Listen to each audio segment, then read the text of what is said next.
We're live. All right. Hi, everyone. My name is Jenna Lee Sunshine, and I'm the neurodivergent founder of Mindful Behavior. We're an organization comprised of neurodiverse BCBAs disseminating acceptance and commitment therapy, and we welcome each of you tonight. With the recent spotlight on contingent skin shock as used at the Judge Rotenberg Center, we recognize it's critical to platform autistic voices. Without the support from professionals with the privilege and access to influence our field, we have for too long left autistic advocates to struggle alone against harms we have caused or contributed to. We appreciate and respect the many years of advocacy to free students from the JRC. To the behavior professionals who are present, we thank you for joining. We implore you to hold space for the facts and perspectives shared with us tonight and to hear these concerns with openness. The people on this panel and in the broader autistic and disability community often have incredibly nuanced and detailed knowledge about things that happen in our field that's outside of our awareness. It is grace and passion and a love of justice, plus a deep connection within the autistic community that drives advocates to do the very heavy labor they do, not animosity or misinformation. Our ethics code compels us to do no harm, but our professional culture insulates us from hearing the autistic community. We cannot understand the ways we cause harm until we listen to the voices of the community that receives the bulk of ABA services. We hope that tonight you will respect the years of difficult labor, research, and advocacy our guests have invested to bring us all here to this pivotal moment in disability rights history. As a disclaimer, the thoughts, opinions, and statements provided by each panelist are not representative of any organization, affiliation, field, or group, nor are they an endorsement of any specific practice, people, or organization. We feel incredibly honored that our friends at NeuroClastic, as well as our other autistic colleagues, are gracious enough to provide their emotional labor in speaking with us tonight. Madi is a Mesoamerican Indigenous board certified trauma responsive behavior analyst who consults with schools to provide professional development coaching on various neurodivergent affirming topics. Jude is a Black, trans, and autistic parent of 2 gender nonconforming children, an educator in transformative justice, harm reduction, and the decolonization of the fight for survival. Jeff is the Autistic Director of Community Integration for an organization providing disability services. One of his roles in that job is to serve as the primary investigator of abuse against persons with IDD in his region. Tara is an autistic Melungeon of Romani and Native American heritage who grew up in a coal mining camp in Appalachia. Vance was a secondary English teacher for 14 years and a DBT counselor for 2 prior to founding NeuroClastic. I'll now turn the floor over to our guest moderator, Dr. Noor Syed. Thank you so much, Jenna Lee. Thank you, everybody, for being here tonight or this morning or this afternoon, wherever you are in the world. We are so grateful to you. And a huge, huge thanks to our panelists for what you're going to share with us today, the vulnerability that you're bringing, and the courage that you are demonstrating by being here today. So thank you. Before we get started, we collectively on this discussion want to take a moment to just reflect on the world today and the senseless tragedies that are occurring overseas in Ukraine, the shootings that have happened in Buffalo, New York, and the murdering of children in Uvalde, Texas.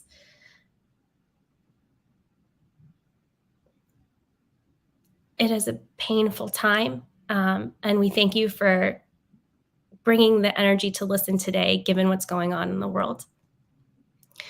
So we ask the audience to keep in mind that this discussion is not about applied behavior analysis in general.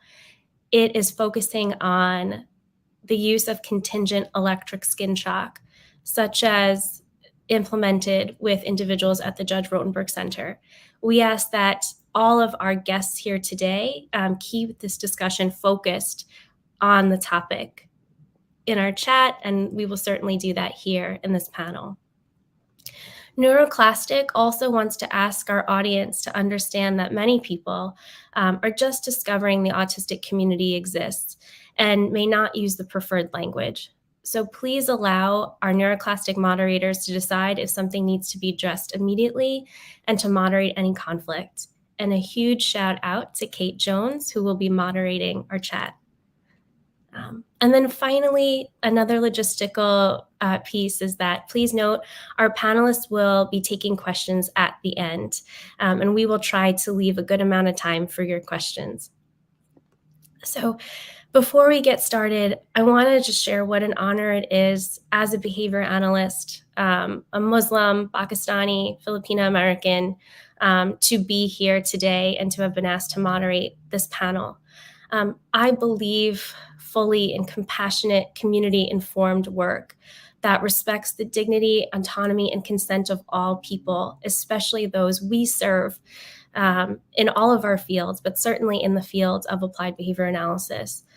I need to just reiterate the immense respect that I have for the colleagues here and for those. While I'm here at this moment in time, I can't claim any of this credit. 100% of it goes to those who have been doing this work for years and years. So thank you all for giving us this information. You've dedicated your lives to making the world better for those who are experiencing things like contingent electric skin shock against their will. So thank you. Reiterating what Jenna Lee mentioned earlier, every panel or every person on this panel represents themselves, and we're not representing any group of organization. We're simply here to listen, learn through discussion. And so just briefly how I got connected with NeuroClastic. SUNY Empire State College and the Center for Autism Advocacy is working to build supports for autistic and neurodivergent folk in higher education. And that work has, as it should, brought SUNY Empire State College and behavior analysts into collaboration with incredible autistic folks such as NeuroClastic. And again, it is an absolute honor to be here. I hope that we in behavior analysis can learn from our autistic and neurodivergent folk, our colleagues. That's why we're here today. So before I turn it over to this incredible panel, I'll just share that I am nervous. I may misspeak, and I apologize if I do, but I'm here to learn alongside all of you, and I am so grateful for the opportunity. So thank you everyone in advance for keeping this discussion centered around contingent electric skin shock and for maintaining an environment in our discussion today where we can be safe together and we can learn together. So with that being said, we're going to go ahead and go straight into our first question. So this one will be for Jude to start. From the perspective of decolonizing, why is it important for us to have this discussion together with the autistic community and people working in applied behavior analysis? And does this also apply to professionals in other fields? The reason why it's important, because in decolonizing, it's about really introspecting and understanding how much of your survival, how much of your entire life has been wrapped around white supremacy. And part of white supremacy's goal is to rob you of your humanity and to put your worth in how effective a producer you are and how you can conform to be that producer. And so in decolonizing and understanding our humanity is that we deserve things like communication. Communication is a basic human right. So when you do things like skin shock therapy and you base it mainly on the parents, on the doctors, is like, oh, this is working. They're not stimming anymore. They're not looking us. They're able to look us in the eyes. Like it's effective. But rather than talking to the actual people who are experiencing this, who is calling it torture, that is calling it harm, and you're telling them that harm is okay as to make you comfortable around us. And as long as we're comfortable around you, then that's what's healthy. And that's what a lot of people it will follow them through their entire lives, regardless of what you say, what you've done, what you've instilled in them in their nervous system, is that they are deserving of harm to fit in. And that if they don't fit in, then to pretty much to do anything that they can to fit in, including hurt themselves. And what you consider hurting themselves is literally holding them in the things that help them relieve their stress. And what you consider hurting ourselves is us just being alive, us not being able to look at you, us needing to stim. And so as a parent, is that what you want? To teach your child that they are deserving from harm from you, from everyone else, from this world, and that's healthy. And even in other fields, is that your goal? In your goal, as you say that you aim to do no harm, and then but you refuse to talk to the very people that you're saying you're trying to help. To deny them that communication is to deny them that their humanity, and all that is harm. And that's all it ever will be if you do not talk to us. Jude, thank you. Thank you so much for that beautiful speech and for sharing. It sounded like, so, and please correct me if I misheard, it sounded like one of the key things that we really need to consider is communication. Because, and just from what I understood, so again, please go ahead and correct me. From what I understood, a challenge with not communicating with those that we are serving is that we might see a behavior as dangerous or problematic, but really it's a behavior that serves someone in a way that we might not understand without that communication. Is that accurate?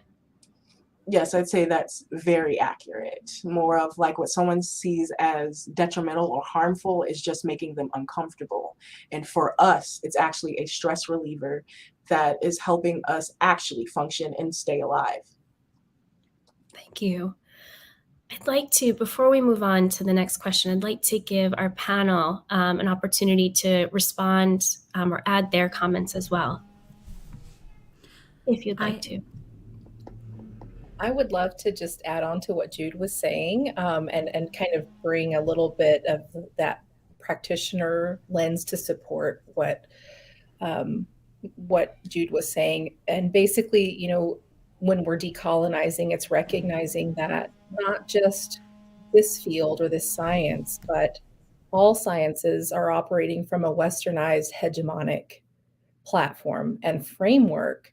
And it is designed in such a way that those historically that have benefited from it are blind to it, so to speak. And there are many things that in society, especially neurotypical society, there are harmful behaviors that are very socially appropriate because they have been normed to be so.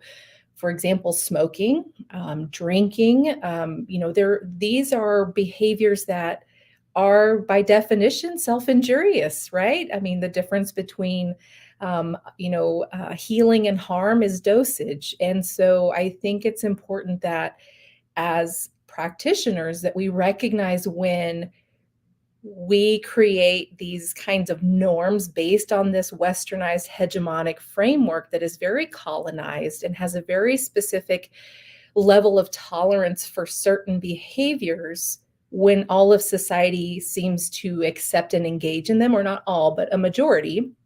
And so when you have neurodivergent individuals that now demonstrate behaviors that maybe serve a similar purpose to de-stress or to regulate or to, orient themselves, these are now all of a sudden a problem because they do not fit this set of norms. And I think that's really critical as practitioners and as scientists looking at this objectively to be able to say, oh, okay, this is very much a colonial way of thinking to where there is no tolerance for those kinds of behaviors outside of what has been established as a norm.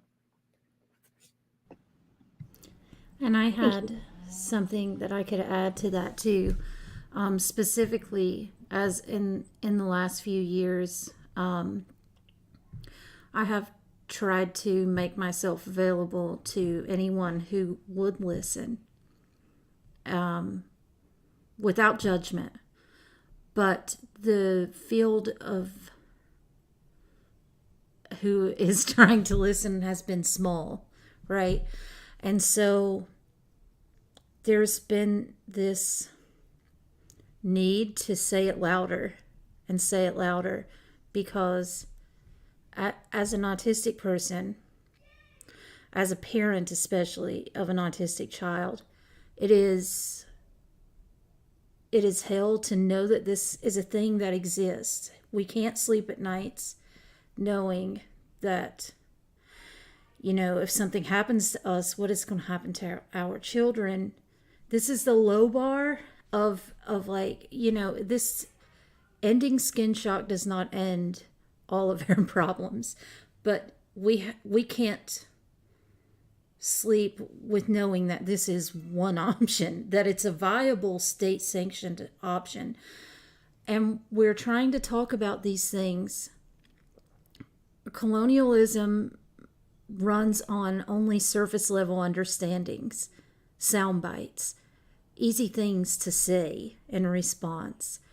And we're trying to give a much deeper understanding. So when I finally do find a place where people are listening, they're shocked that I'm extremely easy to talk to and get along with, because all they ever see is me having escalated to, I tried this, I tried these 50 million things and you didn't see.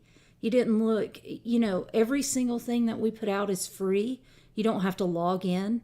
You can just follow. You don't have to interact. You can just read. But everyone has been so surprised to find out that I had rational things to say and that I was versed in this, because all they expected was just, and I've seen myself referred to as a social justice warrior a million times from professional circles, and I am a professional. I have the same I have the same credentials, but I'm trying to get people past this surface knowledge, and nothing is harder than seeing everything that we've done and all the pain that we and activists who've been working on this far longer than us have gone through with no help and no support from people with more privilege, to be filtered down to just social media and animosity. That's the only way that we get described. So nobody even knows to go check us out and see if we're worth hearing.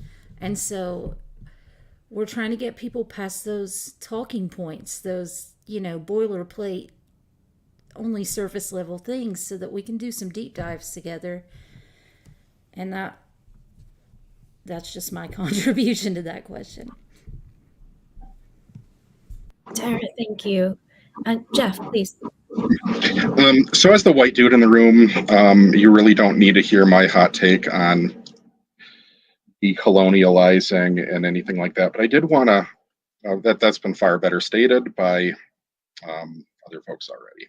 Thank you, Jude, and thank you, Mari. But I did want to talk about communication, because I think it is a huge underlying disconnect between viewing those people as a different class of humanity, but just I don't think a lot of people, at least people without disabilities, maybe without intellectual and developmental disabilities, really understand the prevalence and how it feels so often to have that experience where the professional is not interested in hearing your explanation for your own behavior, because they don't think you have anything to contribute to that. You're not worth talking to. You're not worth soliciting feedback and information. The decisions about you are made without you. And unfortunately, that is a really common experience, if not a universal experience, when you're an autistic person, is being devalued to the point where your insight into your own life is not considered. And I I want everybody to think about how they would respond to a therapist that you went to on a weekly basis, whatever, and that didn't care about anything you had to say about your own behavior, would just do things and say things for you to do based on whatever was going through their head, whatever their perception, with no feedback from you. You would not continue seeing that therapist. But we have therapists in our entire lives that's what we experience. So I hope people can sit with that and really think about that. And Jeff, you bring up a really good point as to, where does colonialism and communication kind of meet? And it really shows you that what you're explaining is that communication and relationships in this society are capitalistic because of the fact that they're transactional. And when non-disabled individuals who are a majority are interacting with multiply marginalized and intersectioned individuals, if they do not feel that that individual can offer them something that benefits themselves, then they don't want to have the interaction. And that in and of itself is colonialism in relationships. It's like, what can you do for me? If you can't do anything for me, I don't want to have anything to do with you.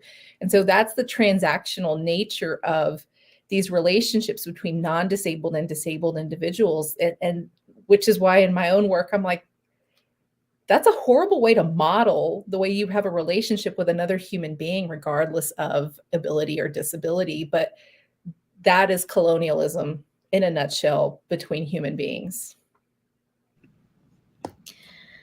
Everyone, thank you so much for your perspectives and for, again, always your vulnerability. And you have said so many things that are resonating and are also generating other thoughts and questions. And so I appreciate this space so much. One, sort of point that was made has me thinking about an article that Henrich and colleagues wrote that talks about how often research in behavioral and psychological fields, and so while not specifically about, let's say, one field, but sort of more generally, but that a lot of research has been done primarily with one demographic. And by weird, they mean Western, educated, industrialized, rich, democratic. So folks who come from a more democratic society. And that might not be applicable more broadly. And that's something to really consider when one thinks about the definition, let's say, of an evidence-based practice. And two, you describe intersectionality, which is so huge and something that's really critical to think about, because in today's society, if you are affected in many ways by by being historically marginalized, then the deck is sort of stacked even more heavily against you, and that's something that I think it sounds to me like we really need to take into account. And please always correct me, if wrong or if I say something that you don't agree with, and I appreciate that space. I want to sort of jump to a question that popped into my mind as you were talking. And so a question that I have heard, or a comment, let's say, that I've heard surrounding contingent electric skin shock, is that it is the least restrictive option for somebody, or that it is the option that will save their lives. And I think about this specifically because a question that I've also heard a lot is, what about those folk who can't speak for themselves? How do we know how to support those folk if they can't tell us? And so I'm really interested to hear from all of you about how we might consider that under, let's say, the discussion of contingent electric skin shock. How do we support those who are not yet able to, and again, forgive my lack of knowledge for terminology, but maybe non-speaker, and please, again, correct me if I'm wrong, but someone who cannot tell us yet what they need? I want this one, if that's okay with everyone. This is my passion area. There are ways that we can assist everyone who struggles with reliable communication to be able to express themselves. There are a few methods that are designed to accommodate people with severe motor planning deficits and motor disinhibition. So they can't do purposeful movements when they want. They just try and tell their brain to move.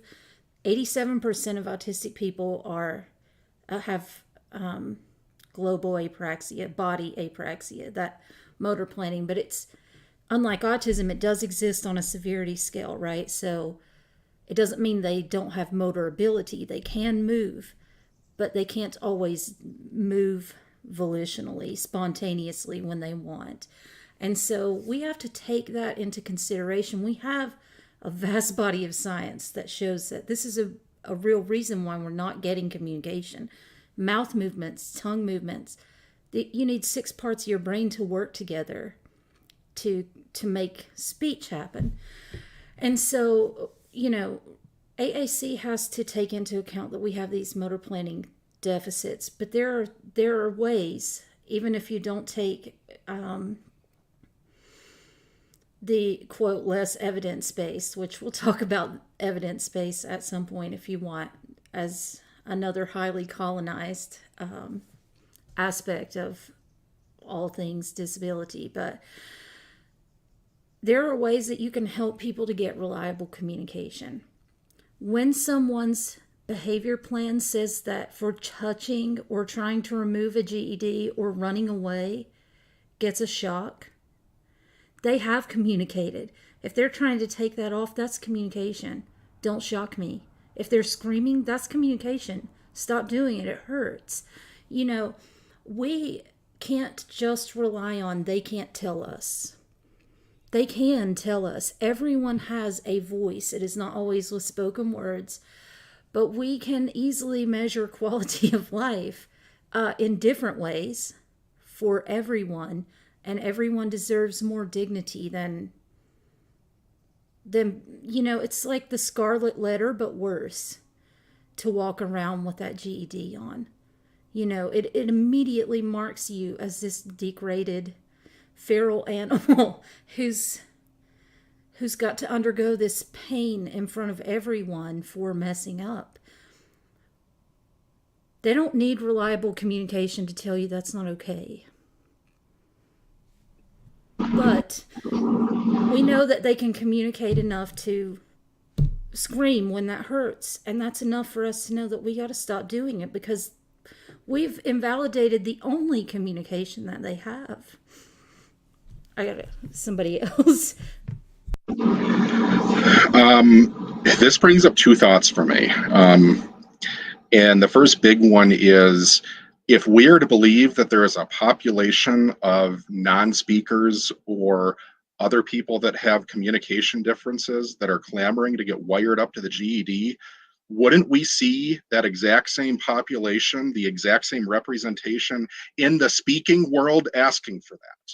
Show me that group. Show me the people saying, strap me up with a backpack battery, throw the electrodes across my stomach, across my arm, across my legs.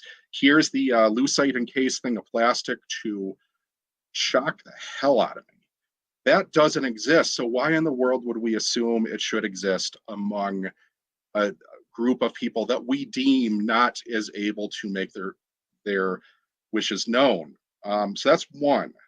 The second thing that I am really passionate about here is, this is not, and Tara touched on this, this is not really a communication thing. It is, what communication are we willing to value thing. Like Tara said, we know people don't want to be shocked when somebody's screaming, when somebody's trying to take it off, when somebody's trying to get out of there. You know what is being communicated there. It is your decision whether or not to honor that. And so we don't have to wonder. I as somebody that, my daily job is working for people with intellectual and developmental disabilities, many of which have the exact same type of communication differences that we're kind of getting at here. And it is so frustrating to act like we can't tell what these people want in their lives. We can't tell when this person likes stuff. We can't tell when this person dislikes stuff. We're just not honoring that. And we're not giving it the weight it deserves. We're certainly not giving it the weight that we would want to have placed on it if we were in that position. And that is so wrong.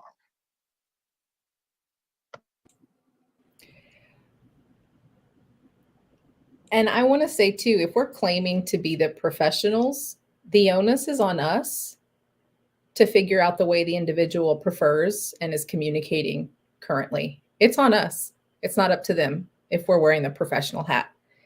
And I think it's also important for us to recognize that we've grossly misconstrued communication with compliance.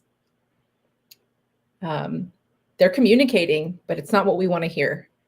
And so I think there has been this shift over to teaching an individual how to communicate to increase agency and autonomy towards teaching an individual not only how to communicate, but when, where, why,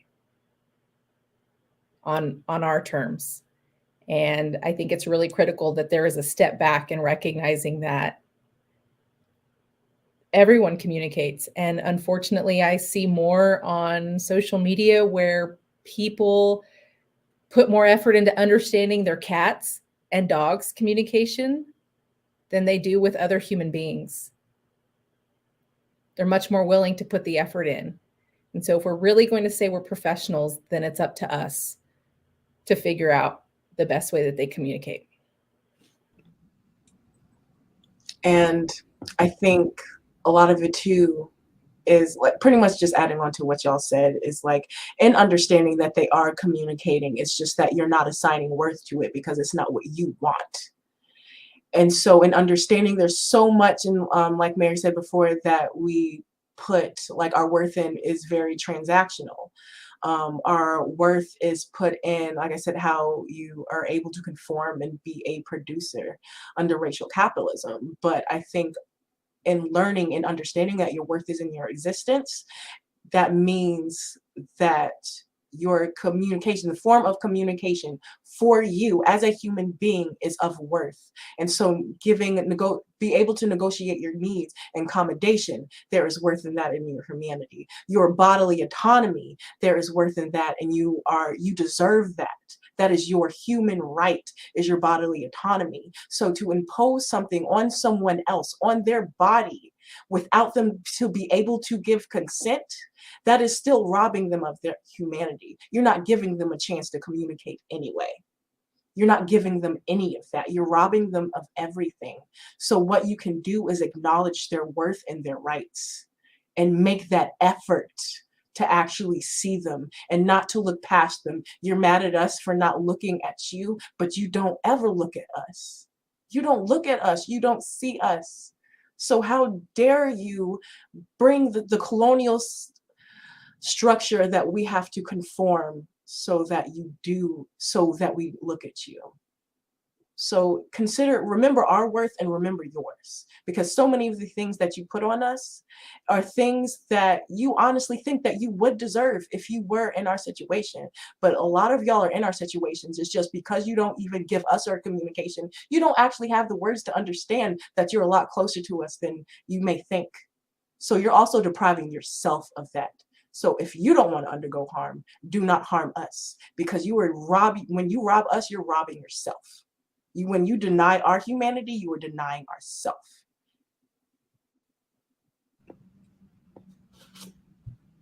Tara, this is Tara, Jeff, Mary, Jude. Thank you for, I'm going to say this so many times tonight, but thank you for your openness, your vulnerability, and for sharing with us these things that clearly have been in your heart for such a long time and that you're bringing to us. Thank you. Mari. I have one thing that I wanted to say quickly. Our communication at NeuroClastic as an org has been labeled as contentious and problematic. And even, we have a cease and desist letter that the whole world knows about now, with a legal threat. That is a punishment. It's an aversive, right, to make us stop. But Noor, and Jenna Lee knows, and anyone who's ever tried to engage me for any reason, that it is extremely easy to stop provoking us. And, we can have these conversations. This is not on us. We just don't have the privilege to hold people above us accountable. And that's a thing that we need everybody to understand, is until you understand autistic people and disabled people and what our lives are like, and not just us here, but also non-speakers and people with higher support needs, you can't really get it, and then you can just punish us. And that's what's happening. And we're seeing that and being dismissed. And the pain of that causes us to have to be louder and throw all of our privilege and safety in the trash and publicly, have to prove ourselves over and over and over. None of our credentials matter. On our team, we have so many, over 100 PhD and master's level professionals. None of that matters. We just get pegged as ignorant and antagonistic and oppositional. The onus needs to be on the people who need to do better to provide accommodations and healing and trauma-informed therapies. And I don't mean that in the buzzword way. We have a lot of people who are really good at that, who are experts. And that's who we need to be consulting. Thank you. Thank you so much. I hear so much dialogue about the importance of understanding, the onus needing to be on, I'm going to say on me, to understand how someone communicates, not to force communication in a specific way, but to meet them where they are, to learn them being the very first thing, and not learning, let's say, and I'm going to do this assessment, but I'm going to know you. I'm going to know you as a human being. And that's going to inform everything that we do together. So thank you again for this beautiful, beautiful conversation. And everything that you've discussed so far, really you start to see the importance of that responsibility, that burden on, I'm going to say me here, right? In hearing and learning. And so thinking about, and Mari, I'm going to bring this question to you as a fellow behavior analyst or BCBA. You are an autistic BCBA and proud, and you say it with such pride, and I admire that so much about you, because you have a presence in different spaces. So as you're active in the autistic community and the ABA community, I think your voice and your perspective is a really incredible one for the fields of behavior analysis. Can you expand on or share your thoughts about the importance of the professional culture in behavior analysis or in BCBAs towards autistic folk? Oh, that's a big question. Because there's so many layers that need to be addressed. And, the first layer is with self. I would encourage each person to really do a deep dive on yourself, and not just, what is your story is always what I want to ask people. What do you want to be remembered for being, not for doing? And so when you want to begin decolonizing anything, it has to start with self. And much of my work is, like Jude, about decolonizing even not just the professional world, but even the autistic world, because we are not a monolith. And there are intersections within the autistic community that require deconstruction as well. And so the best place to start is with one's own self, and understanding their story in this. Because if you don't understand your own story and you don't know why you are here and what you're doing, and I'm talking about beyond your GPA, beyond all of these quantifying rubrics that seem to define, once again, in a capitalistic society, that your worth is based on these things. I encourage people, dig deeper, figure out what your story is, because until you do that, you can't listen to someone else's story. And once you're ready to listen to someone else's story, you have to practice the skill of not inserting yourself as a character in someone else's story, because you have not been granted permission to do so. And so, what was the question again? There's just so much that I don't know that can be unpacked in a really short sentence, other than before anyone can really want to make a change to anyone around them, they have to deconstruct themselves and understand who they are. I have to do that with myself as well. It doesn't matter that I'm Indigenous. It doesn't matter that I'm autistic. It doesn't matter that I am a woman. It doesn't matter that I'm a BCBA. There is always the opportunity for me to move from an oppressed state to an oppressor position. And it's based on education. It's based on proximity. It's based on so many things. And if I'm not constantly aware of myself in different environments, working with different individuals, there is a risk that I can inherently move from oppressed to oppressor if I'm not cautious. And so I think that's something that people all need to be aware of, not just white neurotypical people. Every single individual has different things in their lives that allow them to move in and out of these positions. And there should not be shame in that, in recognizing that, oh, snap, I'm like behaving like an oppressor, like a colonial jerk. Let me step back and, like, we have to normalize that, the way we talk about normalizing mental health. And we have to be able to remove this like shame piece as we deconstruct who we are and figure out what our story is. And I don't know that any progress is really going to be made until people are willing to do that and be open and candid and transparent. And transparency is something right now with what's going on that we really could use a lot of work on.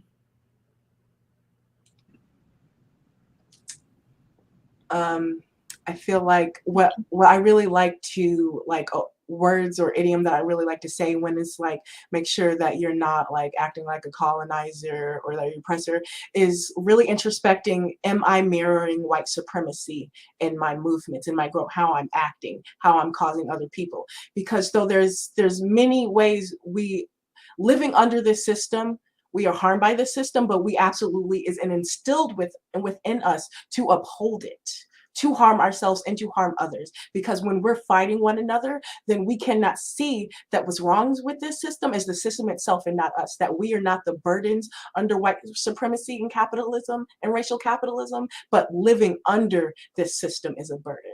But it's supposed to be a shared burden. So in your work and living your day to day, even as a person, it's to have that introspection on a lot of the things that the lies, is deconstructing the lies that white supremacy told you was the only path.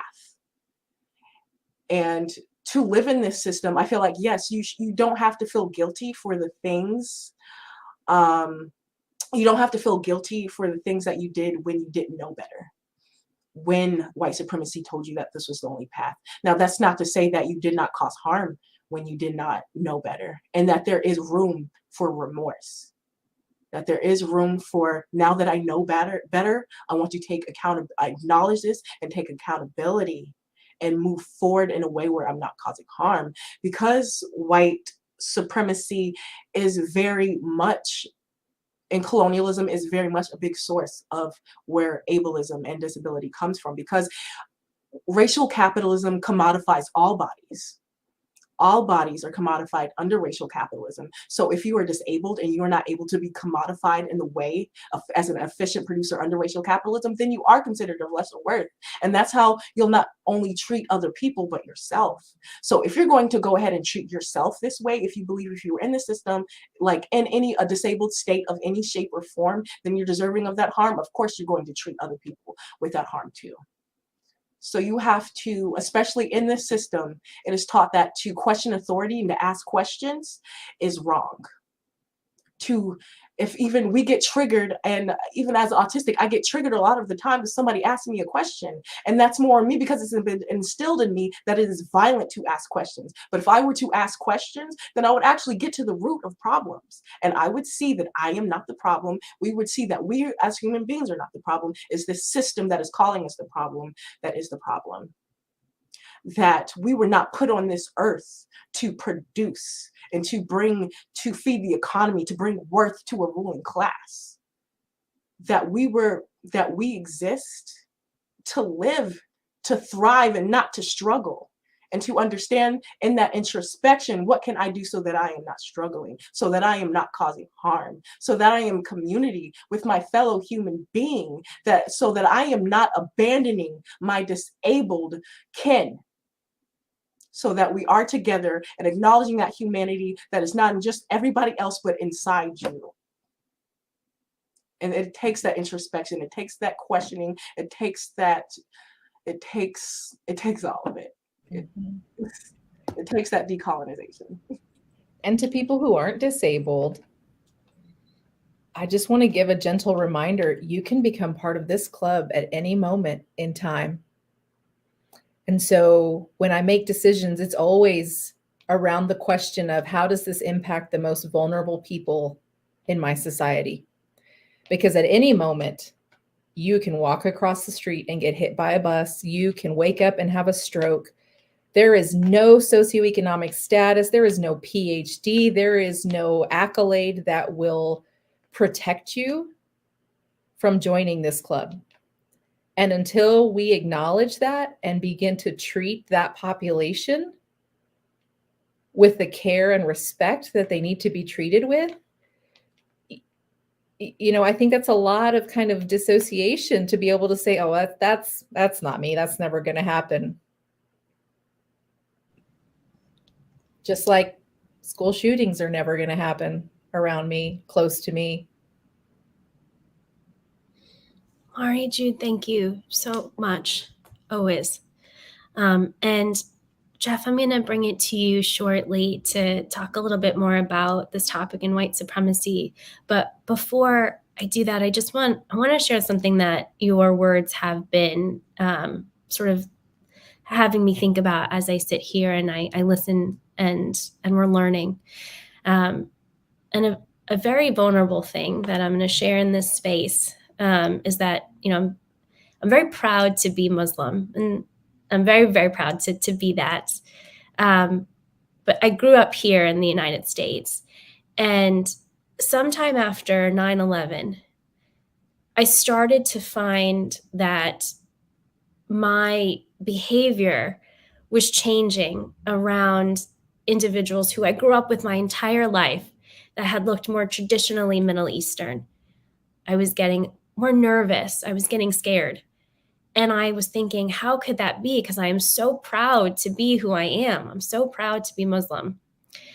And I realized that without meaning to, right? And that's the thing often with society and what we experience, we might not even mean to form these biases. I'm going to attack them as biases.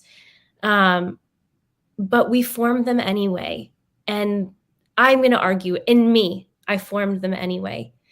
And I began to reflect that how might my biases that I don't even realize I have formed until I really take the time to reflect, and how has that conditioning happened? And now how is that affecting my behavior when I work with others? And there's research in behavior analysis that has demonstrated or has indicated to us that after 9/11, that more people were looking at those who are traditionally Middle Eastern as evil or bad, and that it was hard for people to shake that connection that they had made. And that goes beyond the fields of behavior analysis. Research outside the field indicates that Islamic terrorist acts gets 350% more coverage in national news media in the United States than other acts of terrorism. And that all the shows and movies I watched growing up, the terrorist was always Muslim.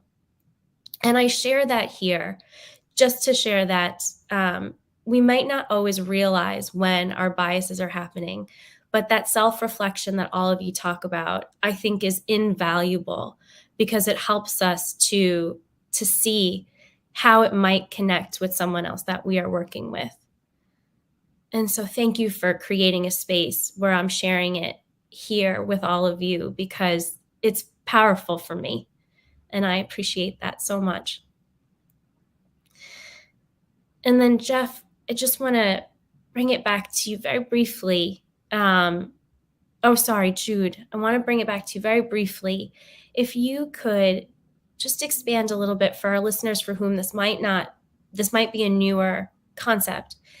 Can you talk a bit about white supremacy and how that can relate to disability? Well, white supremacy in itself, how it relates to disability, is a lot of it has to do with racial capitalism.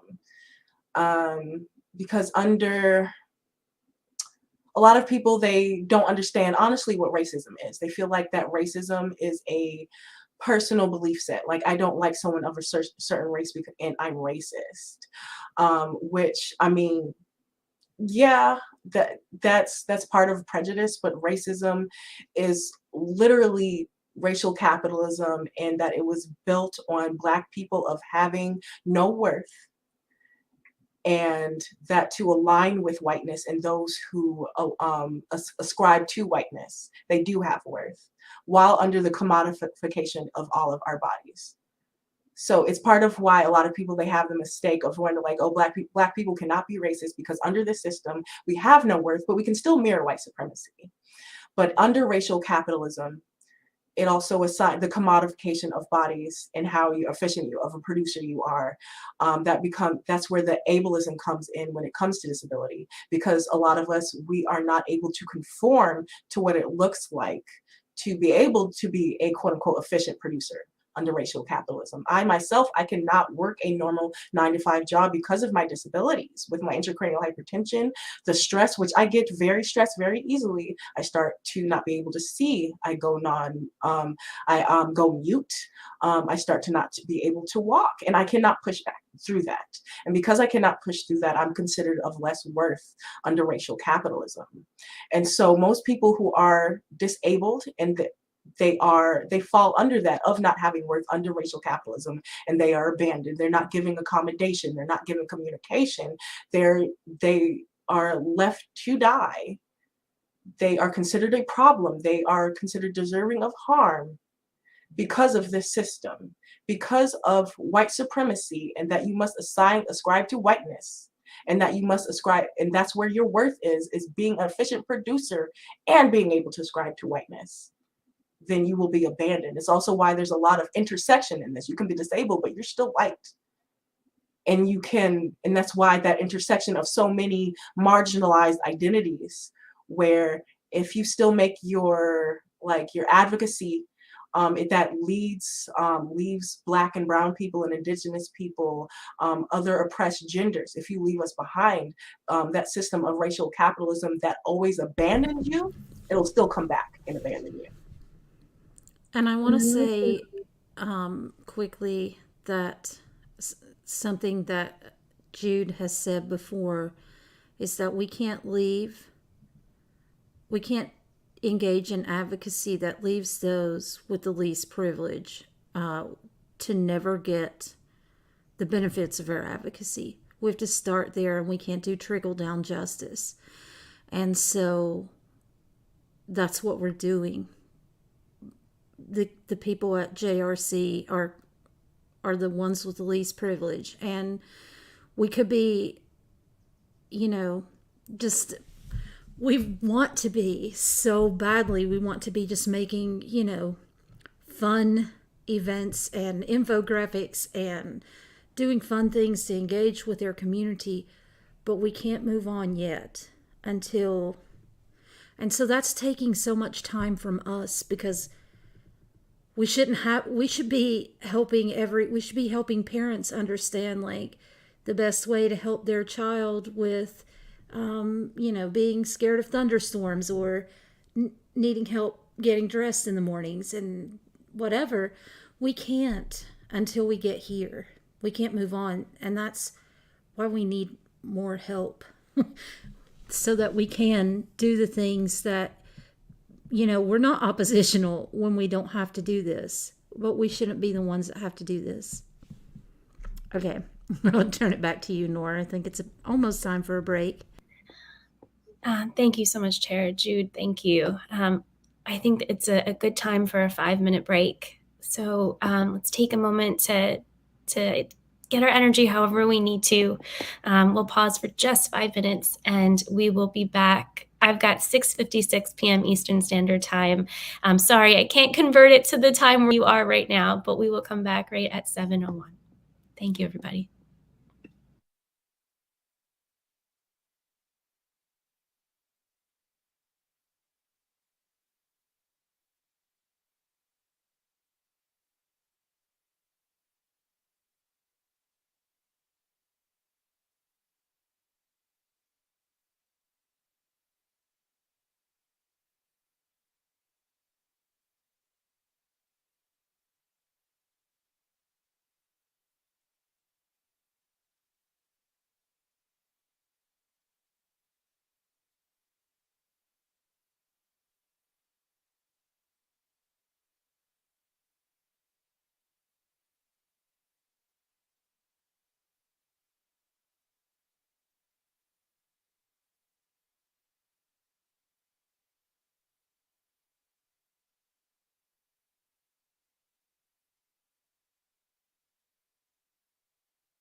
We will get started in just a moment. Give everyone one more second to get back.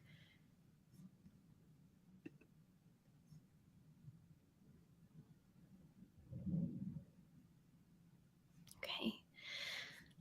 Everyone who is rejoining us, thank you so much for spending this time with us, and welcome back. I just want to take a second to appreciate everybody here for this respectful conversation, and everybody who's watching and chiming in the chat. We appreciate all of you, and again, thank you for creating this very safe space for everyone to listen and to learn. So, Jeff, I am going to bring our next question to you. NeuroClastic recently conducted a survey, which I think had, and please correct me if I'm wrong, but over 900 respondents. And the survey was and the discussion that followed the survey highlighted that many of those who were surveyed in behavior analysis had very little, if any, knowledge of the use of electric skin shock. So, Jeff, I know you have spent a lot of years in advocacy trying to create spaces for behavior analysts to learn from autistics and to provide more education about use of the electric skin shock, which has been a major focus of your work and is certainly the center of our discussion today. So can you tell us what are some of the most common talking points that you see from behavioral professionals about electric skin shock, and how those line up with the research that you have been conducting and the advocacy work that you have been doing across these years? Thank you. So before I get into this, I do believe you said 900. And just to be clear, in case people aren't familiar, that was 900 people that were working in the field of behavior analysis. So that wasn't just 900 respondents. Those were 900 respondents working in ABA. I also want to give credit where credit is due. Most of the information I'm presenting, I'm not the discoverer of. I'm not the one that originally found it and sourced it. I've read a lot of it and I believe synthesized a lot of it. But being able to talk knowledgeably about this would be absolutely impossible if it wasn't for all of the other people doing the work. So the first that come to mind is Lydia Brown and Shane Newmeyer and the repository, the enormous repository of information and articles they have collected on JRC. There is a tremendous amount of information there. I'm hoping as I'm saying this, the NeuroClastic backend folks helping us out here, Kate, can drop a link to that. It is crucially important. And another thing I want to point out is, especially if you're not familiar with this conversation, I'm going to give you an apology that it's probably what I'm talking about is probably going to look somewhat like this. I'm going to channel my Charlie Kelly here, if you're familiar with this. Because in talking about this, it is really, really, really hard to even know where to start in terms of the amount of information of what has happened at Judge Rotenberg Center over 50 years at this point, and it's still very relevant because it points at it points at the mindset, it points at the philosophy, and I would say most importantly, it points at the stuff that would probably be happening there if there haven't been regulatory successes along the way. But, to start off this conversation, we're kind of talking about what are misunderstandings of what's going on at the Judge Rotenberg Center. And, as a jumping off point, I just want to say to everybody listening and say maybe to people that think contingent skin shock as practice at JRC is is acceptable or have thought that it's acceptable in the past, the vast majority of you, when you first heard about it, probably did not think it was acceptable. You're probably some degree horrified of hearing this, and you're probably taught that you're probably taught that that you taught ways to make this seem more acceptable to you, and a lot of that centers around centering self-injury in the narrative. So, talking about some of those things, you were probably taught that Judge Rotenberg Center supports the worst of the worst in terms of people with behavior problems, where the only option is electric shock. Right? That is tends to be where the conversation goes, because that is the most defendable part of what is happening there. It's just this idea of people who there's no other option. There's no other option as this is proposed, this false dichotomy of like skin shock and 24-hour restraint. But that is not, when you look at actual data of who is going to JRC, it can't be reconciled with that. And a key way that it cannot be reconciled is somewhere in the range of 80% of students at JRC, depending on what source you're looking at, 83% is one that's out there, are people that are Black and brown, have minority status. So are we saying that the worst of behavioral issues are racial minorities, and this is equitable and there's nothing else going on there? I would love to hear JRC comment on that racial discrepancy and explain it to me, because if this is all on the up and up, I would certainly love to hear that be defended.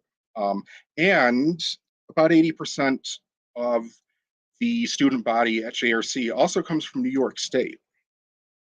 And there is a reason for that.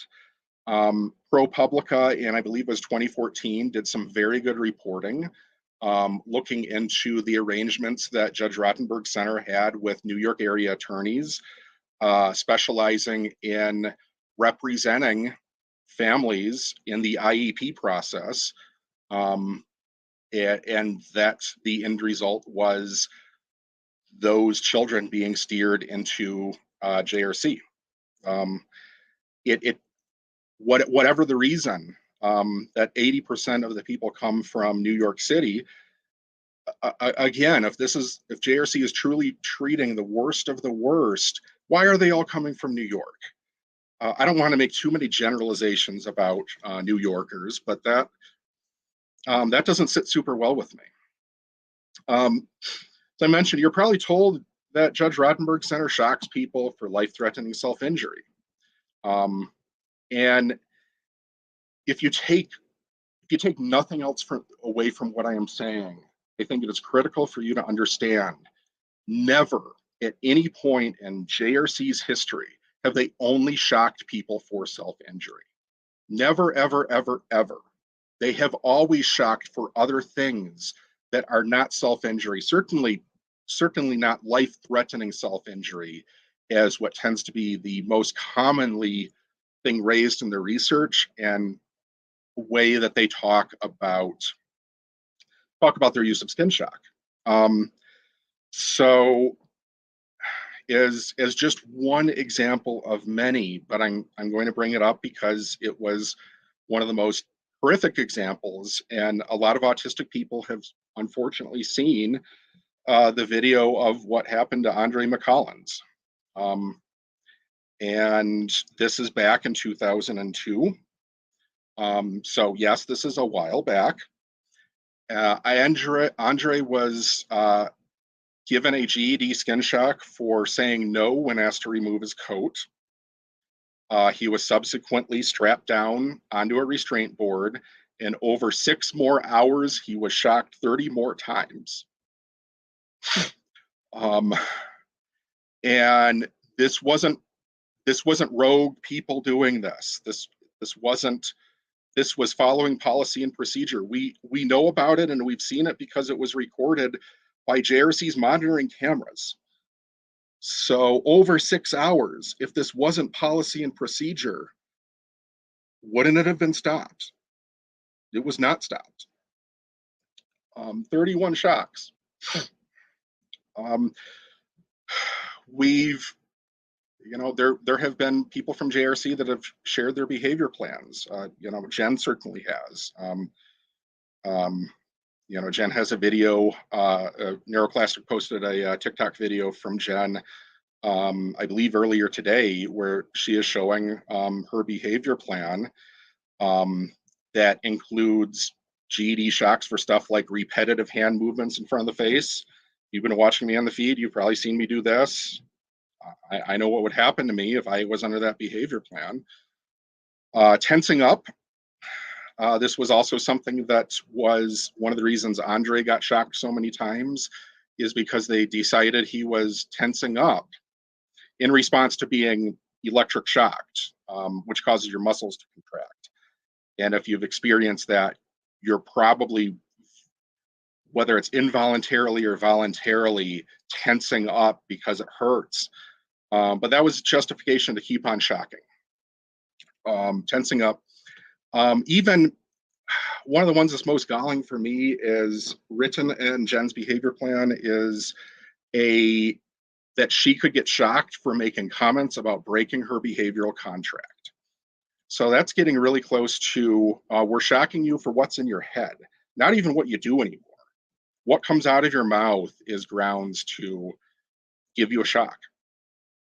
And the aversive use has, people need to understand the aversive use goes back far before JRC started utilizing electric shock. They started in the early 1990s. The GED device was primarily developed around 1990 and then was trialed, I believe, to the best of my knowledge, in 1991, thereabouts. And before that, JRC was well established in its history of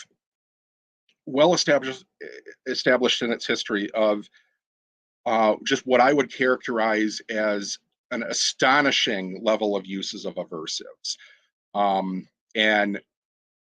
There are multiple reports at the time so prior to 1990, 1991, the Judge Rotenberg Center used a whole bunch of other stuff, and they did not use electric shock.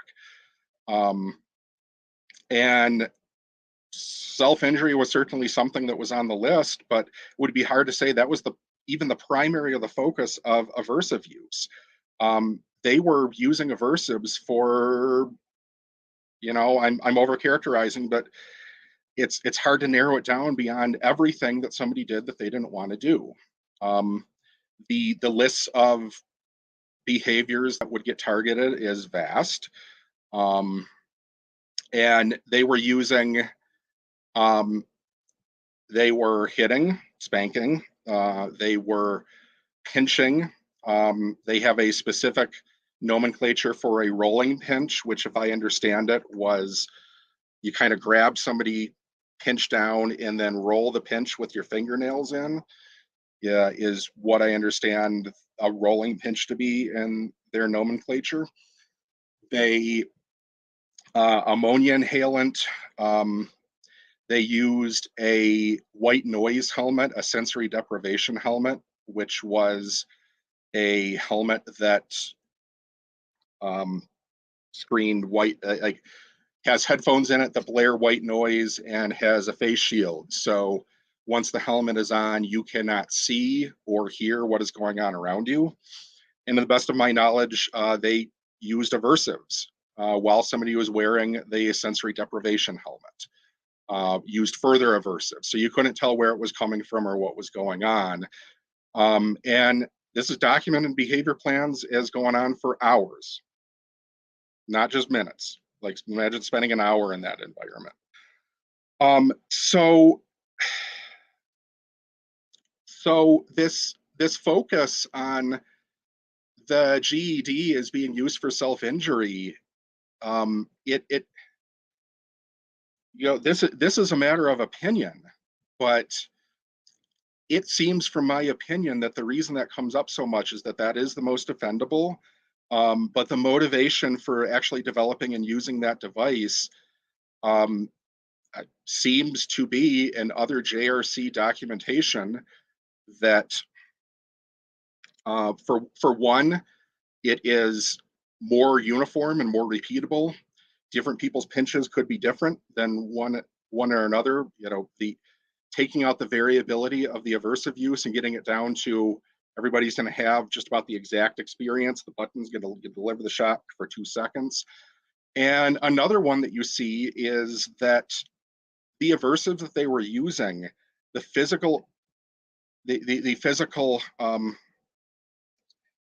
effect that had on people's bodies was these people had feet that were one continuous bruise and open sores, and butts that were one continuous bruise. There's some documentation in some of the investigative records that they targeted pinching people's butts because the regulatory reviewers were less likely to take somebody's pants down to view the injuries. Jeff, firstly, always thank you. And I could hear and see the pain that you are feeling. And I just stand in awe of the vulnerability of everybody in this discussion on this panel. It was clear how painful talking about that was. I want to ask you, and by you, I do mean everyone on the panel, about some of the points that you made, and to open it up for just a broader discussion with all of us. So in the use of the shock, something that I have come across in my work, in hearing about when it's used, is that it might be used as an intervention for what we would describe as, or what has been described as, precursor behaviors.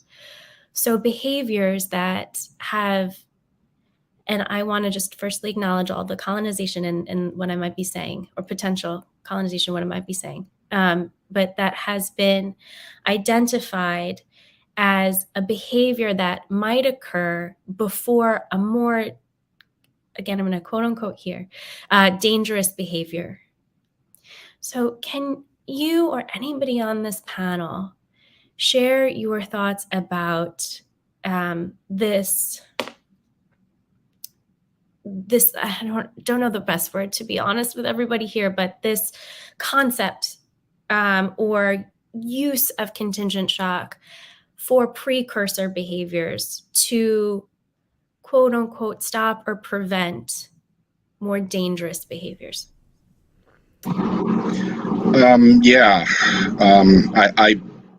I want to go on that. Apologies for people that have been listening to me go and roll here. But this is not something that is in dispute as far as whether or not JRC does it. Matthew Israel and the FAQ that was on Judge Rotenberg Center up until 2013, covering a ton of aspects of how skin shock was used, talked very openly about the need to shock people for what they called precursor behaviors. And what's important to note is how many of those behaviors sure might be precursors to physical aggression, self-injury, things like that, but could also have a million other completely innocuous rationales. And a key one that is specifically mentioned by Israel as being one that needed the shock intervention is standing up. Name that specifically as a precursor behavior to physical aggression, and therefore is justified to shock people for standing up. Well, what else could you possibly need to stand up from your desk for in a day at school? How many things can you think of? Well, at JRC, if you tried to do it for any of those things, and you had a behavior plan that said that was a precursor behavior, you could expect a shock. To the best of my knowledge, this has changed somewhat around, I believe, 2011. There was some regulatory wins that the state of Massachusetts had that banned some of the most heinous practices, and there were reasons that JRC didn't contest that as they contest most regulation of any use of aversives. Their 40-year history of doing that. I could talk more about that in a bit, but that's what precursors boil down to. And the final thing I think is important to understand on the subject is that also around 2011 is when they started getting regulatory requirements to only shock people for self-injury and physical aggression. Again, they've never only shocked for self-injury. They've always had clearance to shock for other stuff. And currently, my understanding is they can shock for physical aggression or self-injury. What was seen and documented in the regulator reports is they moved a huge number of behaviors that they previously would shock for that were not covered under self-injury and physical aggression, and moved those into being categorized as precursors to self-injury and physical aggression to minimize, from my opinion, to minimize the amount of things that would come off those behavior plans as being shockable for. All right, I'll take a breath. Thank you so much. I Tara, wanted to weigh in on precursor behaviors because it's really hard for me to even read the documentation that's available. And after this, we'll stick all of the source links. Jeff has a million, and you can find most of this on that Autistic Hoya Lydia Brown's website. But the things that they shock for are things that autistic people all know. Like autistic people in the crowd right now, if you pressurize your eyes, if you pressurize and cover your ears, if you hand flap, what are you doing? Like, that's not rhetorical. Please put it in the chat. Why do you do that? Because I need everyone to see that this isn't like, we always get shut down like you only represent yourself. No, we know all about the neuroscience of having an overactive nervous system, right? These things are self-care. We're doing those because we're trying to regulate, because our emotions and our sensory systems are imbalanced. And so I think about my child. She has a hard time with the toilet flushing and the sink because it's too loud and it hurts her ears. And so she pressurizes her ears before, I tell her, go outside, I'll flush it for you. And I know that can't happen forever, but I can't imagine not validating someone who, it's really hard. I'm sitting here like I've tied my hoodie strings into like a million knots and I've been chewing on them. And, it's really hard to regulate myself just bringing all this to mind. And to think that this is a quote precursor. Yes, it's a precursor to let you know that I'm dysregulated, or my child, or anybody. If you see someone sitting on a curb, covering their ears, rocking back and forth, and talking to themselves, and then you turn around and look and there's a car accident and their mother or some woman is on the pavement being worked on by paramedics, you don't think anything but, oh my God, let me comfort this child. But when it's an autistic person and you can't see what it is that's gotten them so dysregulated, because the level of suffering or the level of dysregulation is what makes us move differently. We're keeping ourselves regulated. There are neurological reasons that we do this. It's self-care. And so we say they can't communicate for themselves. well, every single kind of communication that they have access to is aversive. It's met with aversives. So we've shut down their indicators of being dysregulated, of needing a break. And, you can be dysregulated from happiness. The thrill of something can dysregulate you too. And we just need to have our nervous systems come back to ground level. And stimming and these behaviors, yes, they can be a precursor on a very literal level. But why is that wrong? Why is there option to shock instead of to accommodate? To say, hey, do you need a break? Or I see you're getting nervous. Instead of like shocking them for chewing on things that are not food, which I've been doing the whole time that this has been going on, like give them a safe chewable thing so that they can come back down. And the big stress though is to know when authority figures are only going to use these aversive measures. They're never going to care about how you feel and how much you're suffering. That is a horrifying way to live 24 hours a day. Tara, thank you so much. There's so much that we want to cover, and I know we only have 30 minutes, but I promise everyone we will get to questions from you. Before we do want to continue this discussion, and so Mari, I'd love to, I'm going to put you on that spot, I'm sorry, but I'd love to hear your perspective about this discussion as a BCBA. So I think, there's going to be some folks from the ABA world listening in right now that have been exposed to precursors and a more, I don't even like to use this word because of who it's connected with, progressive form of our work, where precursors now are required for us to co-regulate and reset and help the individual get back to this place of homeostasis before attempting to work with them again. And I know that there is a I don't want to say a movement, but there is more research now that is being actually put into practice since 2012, where when we talk about precursor behaviors, we're not using extinction, we're not using these punishments, but we are now acquiescing and helping this individual to co-regulate and recognizing those precursors as the individual's cry or need for support and not any kind of punishment. So I think there are going to be some analysts in this audience that are shocked that this is what happens when you use precursors and you use aversives instead.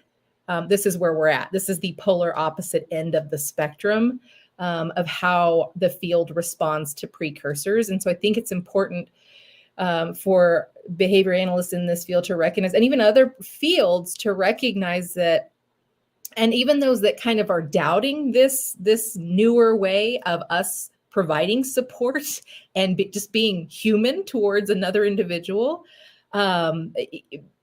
because this is like the polar opposite. This is what is happening when we don't co-regulate, when we don't recognize a precursor or even an indicator behavior as a person saying, I'm done. I don't like this. I do not consent any longer. I do not assent any longer. And it's our job to say, we're done. I hear you. I'm sorry. Let me help you, get regulated back to homeostasis. And so I think it's really important that that is kind of noted, because I think there's going to be people in this audience that are on the practitioner side that are like, I'm being taught a completely different way. And to recognize that there's still some harmful things happening. So. Mari, thank you very much. And just taking another second to acknowledge how sensitive this topic is and how many emotions go behind it. And so grateful to all of us for keeping it centered right here on, skin shock and all that we need to learn about this. So thank you, everybody. Again, I know we're tighter on time than one would like, but I want to just bring it back to Jeff to sort of wrap up this question, after which we'll actually jump into some more challenging questions. So, Jeff.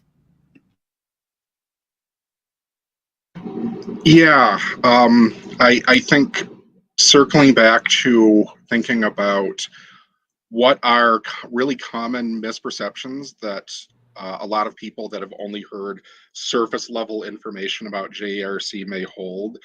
One that is really, really common is a lot of conflating of what we're talking about when we say electric shock.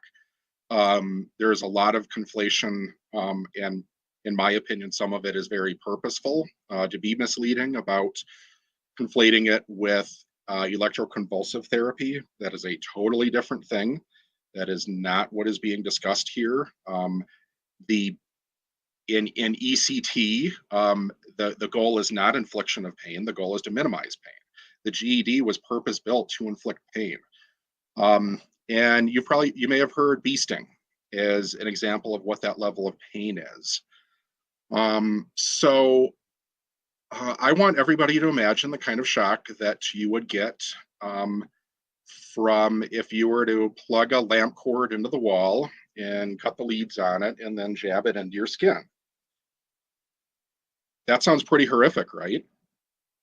Well, that is about the voltage we are talking about with the GED.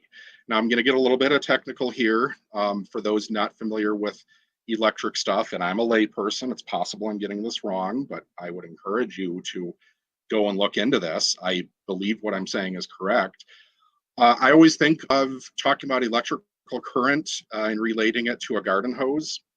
So in a garden hose, if we're thinking about a wire, like we're thinking about a garden hose, imagine voltage as being the pressure of the water in that garden hose.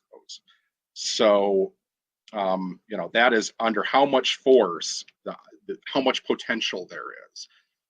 Then you can think of amperage, current, as the amount of water that actually comes out of that garden hose.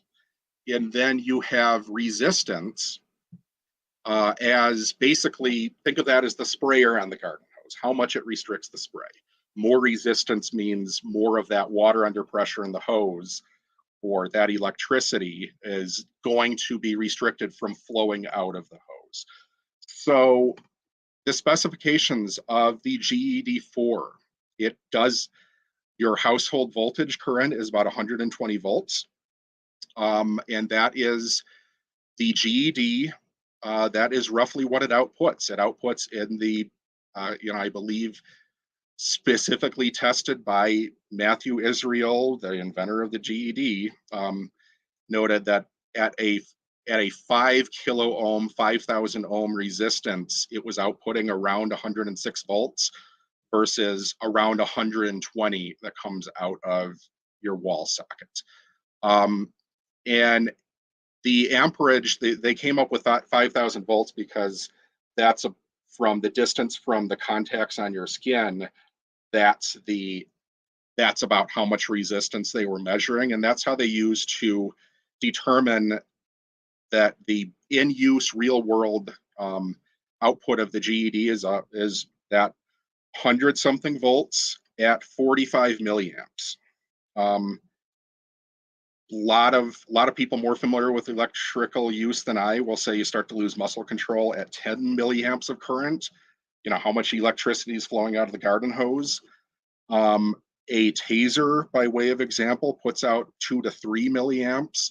A cattle prod puts out 15 milliamps. The maximum output of the GED is 90. So if, to my understanding of electrical work, if there was no resistance, then the water flow goes up, and so the amperage goes up. And so that's what the electronics are capable of outputting per the technical specs, is 90 milliamps. So one thing that happens is sweat reduces resistance. And so as you have less electrical resistance, then the amount of current going through is going to go up, and presumably people under stress, one of the things they tend to do is sweat, right? So, and I just that you're going to hear different figures of what the GED output is. 45 is what GED has published as kind of a real use figure. They have themselves said the maximum specification that the device can output is 90. And I believe the discrepancy is what resistance you're testing it at. So this is not CIBIS, by the way. CIBIS is 2 milliamps. The self-injury behavior inhibiting system. That's what's in a lot of the research on skin shock is the CIBIS device. In the research, the developers, from what I understand, intended that to interrupt.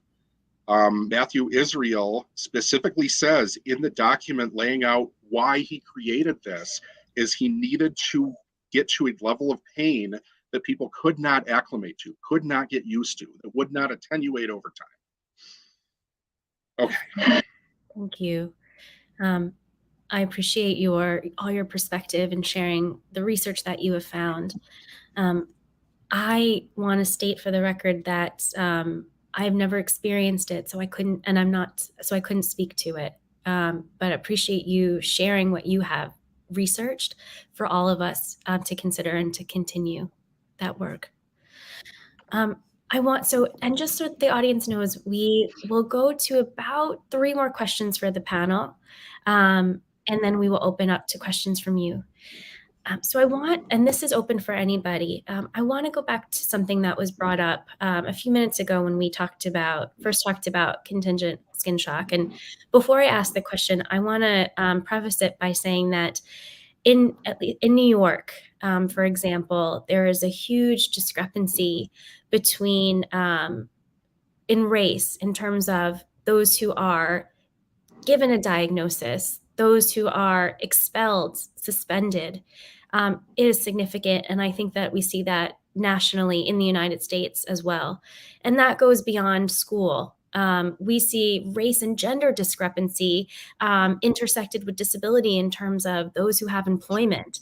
And that is really something that hurts my heart to hear, that there's so few people seeking employment who have employment that might say they're disabled, and then intersect race and gender, and that changes too.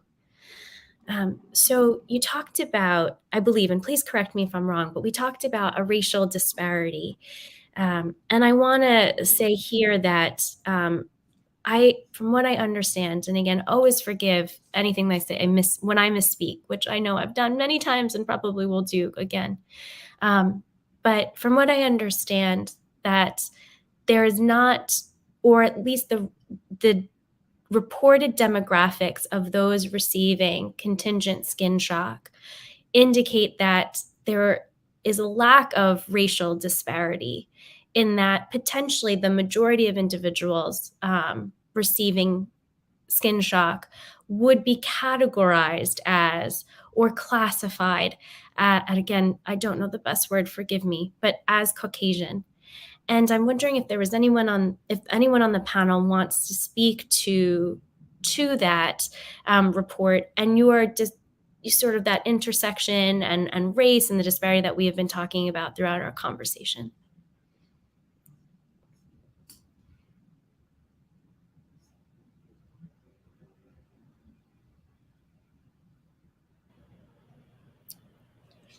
So I think as far as looking at that demographic and those demographics that were pulled, it's really going to depend on if they looked at race and ethnicity, because there are times when race will, say white, but the ethnicity is really going to be, Cuban, Latinx, indigenous. And so, that umbrella can really kind of shield the true,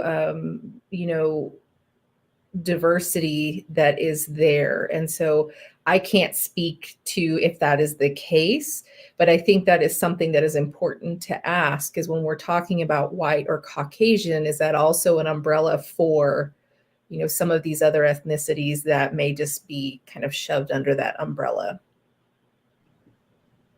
Thank you, Mari. I want to just throw in the facts because this is one of the things that we got cited for as not being accurate. Everything historically has noted that the majority of people on the GED were black and brown. But 76% of the United States are white, not mixed race. 17% of people at Judge Rotenberg Center, according to our most recent statistics, are white. But now they're saying the majority of people on the GED are white. And I believe that I saw a presentation the other day that said 53% of people on a GED are white. So the math is confusing. It makes me think that they are choosing, and they also used to shock children, but now they say they only need to use positive behavior reinforcement to manage children, and they don't use shock on children. It almost seems like that they are choosing who gets on the GED to manipulate public relations. I can't understand the math does not make sense to me. I'm going to put the statistics that I have recently seen, and I believe that the 53%, I saw a presentation from Judge Rotenberg Center. So the math of this does not make sense. But if anybody wants to talk about that, it's baffling.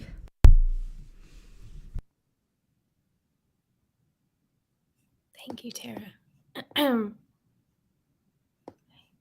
So I want to move us now to another tough question, and one that I'll share that I've heard and we talked a little bit about before we started our discussion today. I would love your perspectives on speaking to the inclusion of caregivers and recipients of skin shock who have historically supported its use. And I know how painful this question must be, and I'm so sorry to ask it. And thank you for giving me the space too. But I would just love to hear your thoughts and your perspectives for those folk who have shared that they have felt it has been beneficial. I'll go, I'll speak of, I haven't ever received shock therapy, but I have in my childhood received physical abuse.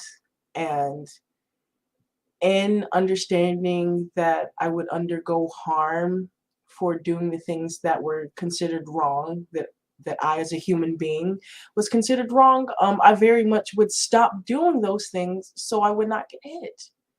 And it was instilled in me that it was okay for me to be hit. Like, even if the words my parents telling me, oh, I shouldn't allow like myself an abusive relationship, it was still instilled in me that the people taking care of me are allowed to harm me if I'm not doing what they want. And what they want is what's good, and who I am is bad. So I'm deserving of that harm. And that followed me for most of my life. In a way, I was only able to, I'm 30 years old, and I was only able to discern that I am not deserving of harm in any type of relationship now. So, and it's also just now in understanding too that my children don't. So plenty of people who were harmed in their childhoods and they're beat as guidance, that they also advocate later on to beat their own children.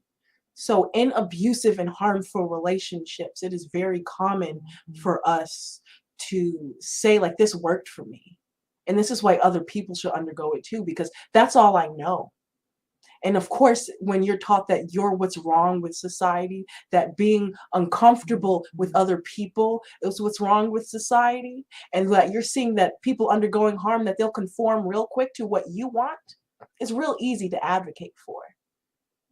So yes, in understanding that this is harm overall, that's what you're advocating for. And of course, it's going to come out with the results that you want, is confirmation, is commodification, is that is going to look the way with you want, but it doesn't mean that we're not dying inside, that we're not moving to situation where enduring this harm is okay, and that our worth is lesser if we're not enduring that harm. And so, of course, we're going to see that, and that's what all I've seen. And I'm not saying it to guilt anybody for this being instilled in them, but that's exactly what has been instilled in us for those who support it. Thank you. I just want to say in response to this that I think one of the realities is we suck at supporting autistic and other disabled people, and part of what gets us to JRC situations is that we have not put enough effort into providing effective support that promotes quality of life for people with significant and including life-threatening behavior challenges. As one example that comes to mind for me is, I believe as a professional, and I believe that many other professionals would agree with me, that for somebody that is experiencing significant life-threatening self-injury, other significant behavioral challenges, often the approach that will be effective is one that maximizes flexibility to be able to change the environment to match where that student is. But our system response to that is putting the person generally into more and more restrictive settings where there's less flexibility available.